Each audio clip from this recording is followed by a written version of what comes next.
তোমার 1 কাপ জিরা জল খাওয়া হয়ে গেছে? এটা 1 কাপ 1 কাপ মাপেরই সবার জন্য করা হয়েছিল। অল্পই আছে, খেয়ে না। আমরা দুজন 1 কাপ মাপেই খেয়েছি। তোমারটা কি করে এতটা হয়ে গেল আমি জানি না। সুগার বলে মনে হয় ভগবানই বাড়ি দিয়েছে জলের কোয়ান্টিটিটা। ঢালতে ঢালতে ঢালতে ঢালতে 1 গ্লাস হয়ে গেছে। এতটা জল খাওয়া যায় সকালবেলা? কিন্তু এটা তোমার হেলথের জন্য ভালো, আর প্রত্যেকদিন এতটাই জল তোমার উঠে খাওয়া উচিত। আমি খেয়ে নিই জল। তাহলে এটা খাও। আমি এতটা জলই খাই, এখন ঠান্ডা হলে আমি গ্লাসে ঢেলে খাই। এখন গরম জল আমি খেতে পারবো না। এটা খাও, এটা খেলে পটি হবে ভালো। আমার পটি হয়েছে। তাহলে খেয়ে নাও, আরেকবার বিকেল বেলা হবে। একটু ঠান্ডা হোক। হ্যাঁ হ্যাঁ, একটু ঠান্ডা করেই খাও। Hello everyone, good morning and welcome back to our channel, to another new blog. এখন সকালবেলা তো ভীষণ তাড়াহুড়ো, সম্রাট চলে গেছে পুজো দিতে। আর আমাদের ঘরে এখানে এটা রাখা, তার কারণ হচ্ছে এক্ষুনি ঘর ক্লিন করতে এসেছিলেন আন্টি। তো ঘর মোছা হয়ে গেছে, তাই এটা এবার নিচে নামিয়ে দিলাম। এতে আসলে কাঁচা জামা কাপড়গুলো রাখা রয়েছে। 2-4 দিন ধরে এত ব্যস্ত যে কাঁচাগুলো ভাঁজ করে আলমারিতে ঢোকানোর টাইম পাইনি। ঘরটা জাস্ট মোছা হয়েছে, তাই এখনো ভিজে ভিজে রয়েছে। তো আমি পাখা চালানোর সাহস পাচ্ছি না, পুরোপুরি জানলাটাকে খুলে দিলাম। জানলা দিয়ে যা আমাদের হাওয়া আসছে ইদানিং, এসির মতন, ও আপনিই শুকিয়ে যাবে। লাস্ট কিছু মাস ধরে তো সেটাফিল ক্লিনজার ব্যবহার করছিলাম, কিন্তু দুর্ভাগ্যবশত সেটাফিল ক্লিনজারটা শেষ। সেটাফিল শেষ, আর সেটাফিলের জায়গায় অন্য কাউকে মানে অন্যরকম ফেস ওয়াশ আনতে আমি সাহস পাচ্ছিলাম না। তো গতকালকে ফার্মেসিতে একটা ক্লিনজার দেখলাম, ওটা আবার আমি ইউটিউবে রিভিউ চেক করে দেখছি যে অনেকে ডার্মাটোলজিস্ট নাকি এটা সাজেস্ট করছে। তাই আমি ভাবলাম একবার সাহস করে কিনে দেখি, কারণ সেটাফিল আমার স্কিনের যা হিলিং করেছে, এটা আমার মনে হয় না আমি আর অন্য কোনো ক্লিনজারকে ট্রাস্ট করতে পারবো। তো দেখা যাক এটা কিরকম কাজ করে। এটার টেক্সচার একদম ওয়াটার লাইক, সেটাফিলের থেকে একটু হালকা। তো এটা আমি এখন প্রায় 3-4 মাস তো ইউজ করেই ফেলতে পারবো, তারপর বুঝতে পারবো যে অ্যাকচুয়ালি রেজাল্টটা কেমন। এই যে নাও, তোমার খই এনে দিচ্ছি। কদিন ধরে খই এনে দাও, খই এনে দাও। তোমার বলছিলাম না ঠাকুর ঘরে আছে। ঠাকুর ঘরে আছে, তুমি কালকে বললে। ঠাকুর আমি বেসিক্যালি ব্যাপারটা হচ্ছে বিকেলবেলা আমাকে কোনোদিন টিফিনে খই নিয়ে চলে যাবো। কি শুরু করেছি আমরা, কিন্তু এই চক্করেও কালকে একটা রুটি খেয়েছি, এটা কিন্তু ঠিক না। ওই চক্করের জন্য একটা রুটি খাইনি না, কালকে আমার খিদে ছিল না। আমি ওরকম শুটকো ডায়েটিং হ্যাঁ, ওরকম ডায়েট করলে মুশকিল আছে। না, ওরকম ডায়েট করলে মানে হচ্ছে শরীর চামড়া ঝুলে যাবে। আমাকে বলছিল খই কিনে দাও, আর এই খই কবেকার জানি আমাদের কালী পুজোর সময় খইটা বেঁচেছিল। ছাদে খই আছে, ছাদে না, ঠাকুর ঘরে ছিল। ছাদই তো ওটা ঠাকুর ঘর আছে। ঠাকুর ঘর। আমি তখন তাহলে তোমার বলতাম ঠাকুর ঘর থেকে নামিয়ে দাও। এই দেখুন, কালকে আমার বউকে কিনে দিয়েছি ময়েজ। এটা দেখানো হয়ে গেছে। দামটা কত ছিল জানো? কত নিল? 353 টাকা। একটা দোকানে বললো 375, 75 না 85 বললো। পাড়াতে যেই শুনেছে 353 বলছে নিয়ে নেবো। আচ্ছা হ্যাঁ নিয়ে নাও। দামটা হচ্ছে গিয়ে 353 টাকা, মানে অ্যাকচুয়াল এমআরপি কিন্তু 415। কিন্তু তোমাদের লোকাল স্টোর থেকে তোমরা হয়তো কিছুটা ডিসকাউন্ট পাবে, বা অ্যামাজন থেকে কিনলে কিছুটা ডিসকাউন্ট পাবে। 200 ml এর দাম 353 আমার জন্য পড়লো। আর সেটা ফিল কত নিয়েছিল? 325 নাকি এরকম কত দাম? 325, 125 ml এর জন্য। ঠিক আছে, আমার মনে হয় এটা লাভ আছে। লাভ আছে, ঠিক আছে, এবার জিনিসটা ভালো হলে। আচ্ছা যাই হোক, আমি এখন অফিস যাবো। আমি রেডি, মোটামুটি ফুল প্যান্ট আর একটা হাফাতা গেঞ্জি পরেছি। এবারে পরবো জ্যাকেট। আমার জ্যাকেট দাও। আমার একটাই ছুটি দরকার। ছুটি দরকার আছে, টায়ার্ড হয়ে গেছে। টায়ার্ডের জন্য না, এগুলো না এলোমেলো আমি গুছাতে পারছি না। ঘর গুছানোর জন্য ছুটি? ঘর গুছানোর জন্য না, এই ক্যাবিনেটের অবস্থা খারাপ। খুললেই উড়মুড় করে সব পড়ে যাচ্ছে। সব অগোছালো। আসলে আমরা কাজের সময় ধুপধাপ করে রেখে বের করি, তারপর আর গুছিয়ে রাখা হয় না, ওই জন্য অসুবিধা। এই সানডেটা আমরা না ঘরের কাজের জন্য রেখে দেবো। আরেকটা করলে হয় না, এই সামনে এই আবার পড়ে গেল। যা, সে আলমারিটা ওই অ্যানিভার্সারির দিনকে করেছিলাম বলে হয়েছে, নাহলে আলমারিটারও একই দশা। জায়গা অনেক আছে কিন্তু অ্যাসেম্বল করতে পারছি। এই সানডেটা আমরা যদি কাজে লাগাই, দেখো সানডে গুলো কাজে লাগাতে ইচ্ছে করে না, তো কি করা যাবে? সানডে ছাড়া আর সময় পাবে। ব্যাপারটা হলো আমার জ্যাকেট দাও। জ্যাকেট কই? এটা কোলজনের কোল্ড ড্রিঙ্কস। সেই ঘুরতে গেছিলাম, কোল্ড ড্রিঙ্কসটা নিয়ে গেছিলাম, খাওয়া হয়নি। দেখুন মানে কেনার নেশা, খাওয়ার নেশা নেই। এইটুকু থাকে, এইটুকু শেষ করেছি। এই টি-শার্টটা চেঞ্জ করো, লোকে বলবে বাড়িতে তোমাকে রামু কাকা বানিয়ে রাখা। কেন এই টি-শার্টটা তো আমি ভেতরে পরবো, এর উপরে জ্যাকেট পরে নেবো কি হয়েছে? তার এটা রেখে দাও। এটা পরে আছি আজকে পরে। তোমারই তো বাঁচাচ্ছি আমি। যত ছাড়বো আমি দিনে দিনে, তত তোমার কাচতে হবে বেশি। আরে এটা বাড়িতে পরবো, ভালো লাগছে। এটা তো আমি ভেতরে পরবো, বলুন, এর উপরে একটা জ্যাকেট পরবো।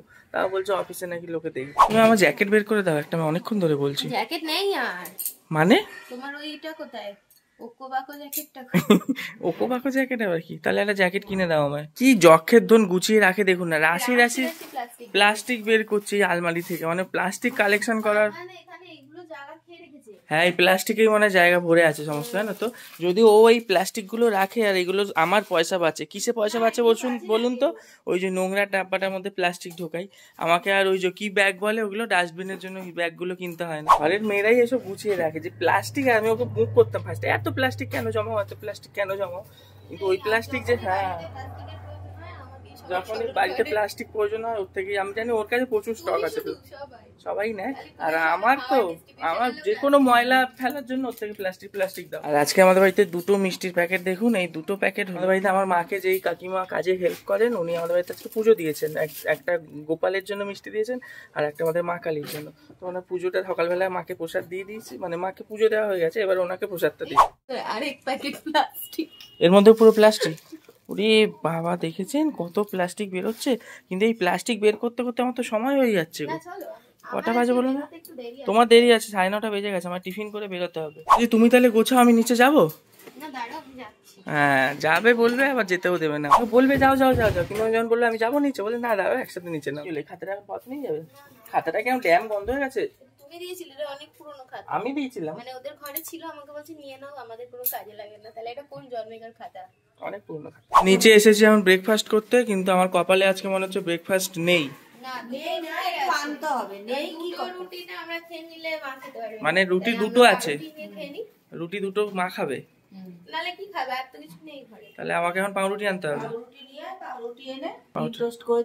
কিন্তু আজকে আমার তাড়াতাড়ি বেরানোর আছে, এখানে দেখো 9:45 বাজে। সকালবেলা নেই দোকান ফোকান যেতে আমার প্রচুর মাথা গরম হয়ে যায়, মাথা গরম মানে লেট হয়ে যায়, 9:40 হয়ে গেছে। বলুন আমার 9:45 মধ্যে বেরানোর কথা, কিন্তু এখন পাউরুটি এনে দেবো, মা ডিম টোস্ট বানাবে, তারপরে খেয়ে বেরোতে সেই 10টাই বেজে যাবে। না না তাড়াতাড়ি করো তাড়াতাড়ি করো, ঝপঝপ কড়া করে দুটো ডিম টোস্ট করে দাও, কড়া করে।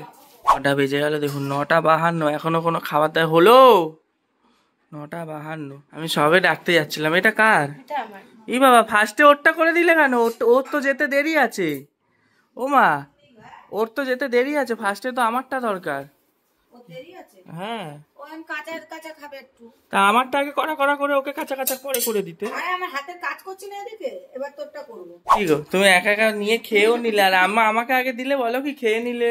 হ্যাঁ আমি পোড়াগুলো খাচ্ছি। কোন পোড়াগুলো? এই তোমার এত কাঁচা কাঁচা ভালো লাগে খেতে? ডিমটা এরকম কাঁচা কাঁচা থাকবে? নরম, ডিমটা কাঁচা কাঁচা গো। আর এমনি সময় ডিমের পোঁচ খেতে পারো না তুমি, কাঁচা থাকে বলে। খাওয়াটা হচ্ছে, ও যেটা খায় ওটাকে ডিমের পোঁচ বলে না। ডিমের পোঁচ মানে কি? ডিমটাকে ফাটিয়ে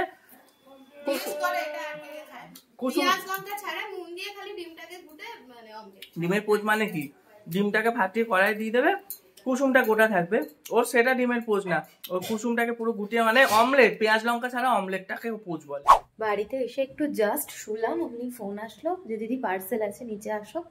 তো ব্যাপারটা হচ্ছে আমি একটা জামা অর্ডার করেছিলাম, মনে হচ্ছে ওটাই চলে এসেছে, দেখা যাক কেমন এসছে জিনিসটা। তো ইয়েস, আমি যে জামাটা অর্ডার করেছিলাম সেটাই চলে এসেছে, কিন্তু এখন আমি এটা খুলে দেখাবো না, আমার এখন রেস্টের টাইম, এক্ষুনি আবার বেরিয়ে যেতে হবে। তো একেবারে সম্রাট আসুক রাত্রেবেলা, আমিও থাকবো না, তো একেবারে ও আসুক, তখনই পরে আমি ওকেও দেখাবো আর আপনাদেরকেও দেখাবো।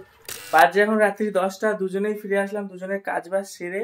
আর আমি তো ফিরেছি, আমরা এই দেখুন এরকম হাফ প্যান্ট আর এরকম গেঞ্জি পরে, আমার বউকে দেখুন না। আজকে যে জামাটা পার্সেল আসলো দুপুরবেলা, সেটা আমি বলেছিলাম যে বাড়ি এসে রাত্রেবেলা দেখাবো। আবার কালকে শর্টসে ভালো করে একটা রিভিউ দেবো, প্রোডাক্ট ডিটেলস দিয়ে দেবো, তাই তুমি ব্যাক ক্যামেরা করে ভালো করে ড্রেসটা দেখাবো। ব্যাক ক্যামেরা রং দেখে শুধু তাদের। মিশো থেকে অর্ডার করেছি, প্রাইস নিয়েছে কত জানো? 500 টাকা তো আমার থেকে নিলে, এবারে কত নিচ্ছে? 487। আমার এল সাইজ অর্ডার করতে হয়েছে। হাঁটুর নিচে, যারা হাঁটু অবধি বা হাঁটুর উপরে জামা পড়তে পছন্দ করে না তাদের জন্য তো পারফেক্ট। আর আমার একটু লুজ হাতাও পছন্দ, মোরওভার আমার পছন্দ হয়েছে। আর আচ্ছা, হাঁটুর ফিটিংটাও ভালো লাগে। বলছি হাঁটুর উপরে হলে তুমি পরবে না সেই জামা? হাঁটুর উপরে আমার একটু আনকমফোর্টেবল লাগে। এই তবে ড্রেসটা কিন্তু তোমাকে হেভি সুন্দর লাগছে, আমার নিজেরও পছন্দ হয়েছে, খুবই সুন্দর লাগছে। নিজে কমফোর্টেবল হই ততক্ষণ আমার কোনো জামা। তো আমি ফটোতে দেখে আমি বুঝতে পারিনি এতটা সুন্দর লাগবে তোমাকে। ফটোটা দেখে ভয় পাচ্ছিলাম যে অ্যাজ ইট ইজ আসবে কিনা, একদম সুন্দর এসেছে। যদি কেউ কিনতে চাও কিনতে পারো, দামও কম। কত? মাত্র 487 টাকা। শুধু আমাদের রিভিউ কি আমরাই দেবো বলুন? আপনারা রিভিউ দেবেন না? আমার প্রিয়নাকে কেমন লাগছে একটু জানান। এখন এইটা আমাদের পুরীর ড্রেস, তাই তো? তোমার এই ড্রেসটার সাথে আমার এইটা মানাবে? এর সঙ্গে পরে তুমি কালো ড্রেস পরো। এই ড্রেসটা নাকি আবার একটা ন্যাশনাল সাইনও আছে, কিসের সাইন আপনারা কমেন্ট করে জানান তো, যারা যারা জানে। আমি তো জানি না এটা আবার কিসের ন্যাশনাল, এই বুটি বুটি গুলো। হ্যাঁ আর কেউ কমেন্ট করবে না। এটা তুমি জানো না? বুটি বুটি গুলো নাচে না, আমার উত্তরটা দেওয়া নিয়ে কথা, ডেফিনেশন। যারা বুঝতে পেরে গেছে ব্যাপারটা কমেন্ট করো। আর এখানে খাটের উপরে কি রেখেছো এটা একটু দেখাও। আমার এক স্টুডেন্ট গিয়েছিল ঘুরতে মুসৌরি দেহরাদুন, ওখান থেকে ওরা আমাকে একটা ফ্রিজ ম্যাগনেট এনে দিয়েছে। আমি বলছিলাম যে আমি মুসৌরি না গিয়ে মুসৌরির ফ্রিজ ম্যাগনেট পেয়ে গেলাম। এবার থেকে আমরা যখন কোথাও ঘুরতে যাব তখন সেই জায়গাটা দার্জিলিং থেকে একটা কেনার ইচ্ছা ছিল, কিন্তু দার্জিলিং এ যা দাম বলছিল বেশি, আমরা কিনি। দাম তো নেবে 80-100 টাকা তো নেবেই। এগুলো যাই হোক সুন্দর লাগে। এবার থেকে আমরা যেখানে যেখানে ঘুরতে যাবো একটা করে ম্যাগনেট নিয়ে খেতে। তাহলে কি পুরী থেকে স্টার্ট করবো? না পুরীটা তবে না, পুরীটা ব্যাপারটা অন্য, দূরে যখন কোথাও যাবো। আর কথা বলতে বলতে আমি এখানে 10 টাকা পেয়ে গেছি। 10 টাকা এখন আমি পেয়েছি, মানে এটা আমার দেখেছেন। আমি 500 টাকা দিয়ে জামা কিনে দিলাম, কিন্তু নিজের 10 টাকা নিজে নিয়ে দিয়ে দেবে 500 টাকা। কই দাও দেখি। এই সাবা আজকে বড়লোক আছে মনে হচ্ছে আজকে, সঙ্গে সঙ্গে। ওটা আমার নিজেরই কেনার কথা, আমি জাস্ট তোমাকে বললাম যে আমার অনলাইনে নেই, এবার ওরা দুপুরবেলা ক্যালকুলেট করবে আর টাকা পেয়ে গেলাম আমি আমার 500 নাও যাও টাকা পেয়ে গেছি। এখন এটা দিয়ে আইস করবো আমি, আইস একা একা গিয়ে আইস করবো, পার্টি করবো বন্ধুদের সাথে। তাহলে আজকে ভিডিওটা এখানে শেষ করছি। Tata bye bye, good night. কালকে আবার দেখা হবে।